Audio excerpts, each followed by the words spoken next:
హిందువులకు అత్యంత పవిత్రమైన దినం మహాశివరాత్రి. ఈరోజు మాఘమాసం చతుర్దశి రోజున మహాశివరాత్రి పండుగ జరుపుకుంటారు. ఈరోజు శివుడికి అత్యంత ప్రీతికరమైన రోజు. ఈరోజు భక్తులందరూ పొద్దున ఉదయాన్నే తలస్నానాలు ఆచరించి ఈరోజు శివునికి అభిషేకాలు, అర్చనలు, అదేవిధంగా జాగారం చేస్తుంటారు. ప్రస్తుతం మనం కరీంనగర్లోని పాత బజార్ శివాలయంలో ఉన్నాం. మనం లైన్లో కూడా చూడొచ్చు.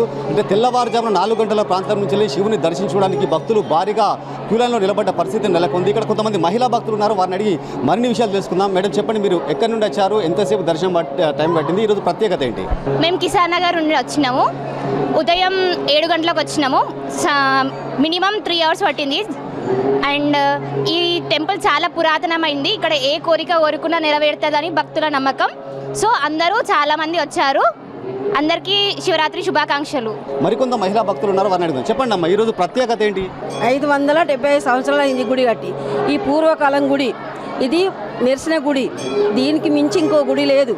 అందుకొరకే ఏ గుడికి పోయినా ఈ శివాలయం రావడము ప్రత్యేక దర్శనము. ఇది అనుకున్న కోరికలు తప్పకుండా నెరవేరుతాయి.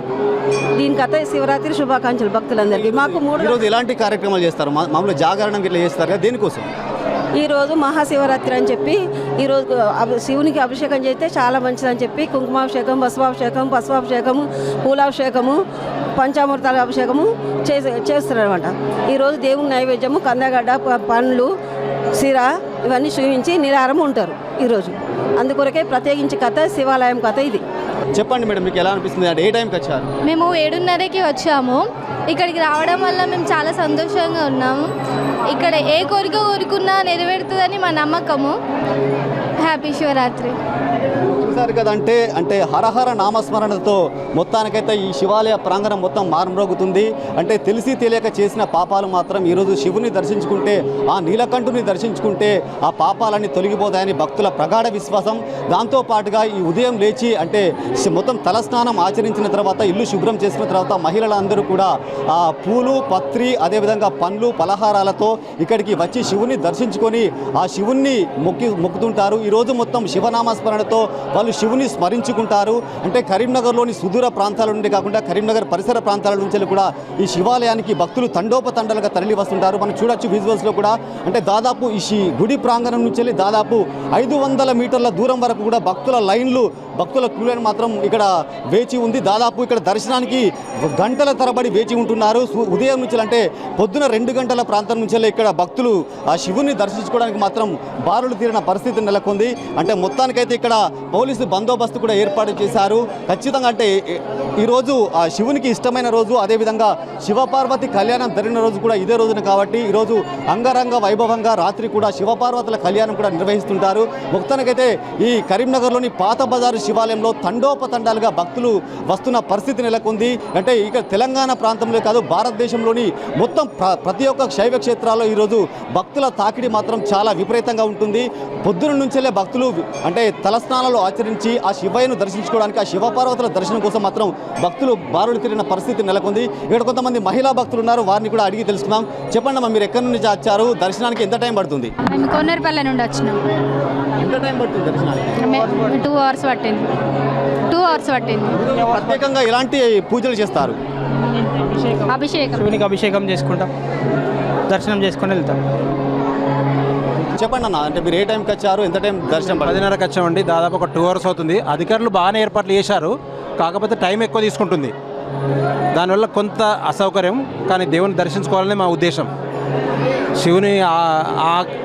శివుని కృప వల్లనే మేము ఈ విధంగా ఉన్నాం కాబట్టి మాకు దైవభక్తి ఎక్కువగా ఉన్నది. దాంతోపాటు మాకు తొందరగా ఈ సౌకర్యాలతో ఎక్కువ లైన్ నిల్చోకుండా తొందరగా దర్శనం చేయించి పంపిస్తే బాగుంటుందని కోరుకుంటున్నాం. శివునికి జన్మ లేదు, ఉపనిషత్తులన్నీ కూడా అశబ్దమస్పర్శం అరూపం అవ్యయం అని చెప్పినాయి. జన్మ లేనటువంటి శంకరునికి లింగ రూపంలో జన్మించినటువంటి రోజే మాఘమాసంలోని కృష్ణపక్ష చతుర్దశి, దాన్ని మహాశివరాత్రిగా పిలుస్తూ ఉన్నారు. ఇంత పాప పరిహారాన్ని చేస్తూ ఉత్తమ లోకాలను కలిగించినది అన్న తర్వాత శ్రద్ధాపూర్వకముగా ఏకబిల్వదానతో పితోషిణే నమ శివాయ అని అన్నట్టుగా కాశీక్షేత్ర నివాసించ కాలభైరవ దర్శనం అనే మంత్రాలను చదువుతూ బిల్వదళాన్ని కనుక సమర్పించినాడు అని అంటే వాని పాపాలు పరిహారం కాకుండా ఉంటాయా? ఈ విధంగా పాప పరిహారం కోసమై శివుని యొక్క ఆవిర్భావ దినమైనటువంటి మహాశివరాత్రిని పండుగగా జరుపుకుంటూ ఉంటాం మనమంతా కూడా. చూసారు కదా, అంటే మొత్తానికైతే ఆ శివపార్వతులను దర్శించుకోవడానికైతే ఇక్కడ గంటల తరబడి వేచి చూస్తున్న పరిస్థితి నెలకొంది. అధికారులు ఇక్కడ ఆలయ అధికారులు అన్ని ఏర్పాట్లు చేసినప్పటికీ కూడా కొంత జాప్యం జరుగుతుంది. దీంతో ఈరోజు అంటే ఈ శివరాత్రి పర్వదినం సందర్భంగా శివుని దర్శించుకుంటే మంచి జరుగుతుంది అనేది భక్తుల ప్రగాఢ విశ్వాసం. కాబట్టి అది ఎన్ని గంటలైనా సరే శివపార్వతులను దర్శించుకోవడానికి మాత్రం భక్తులు క్యూలైన్లో బారులు తిరిగిన పరిస్థితి నెలకొంది.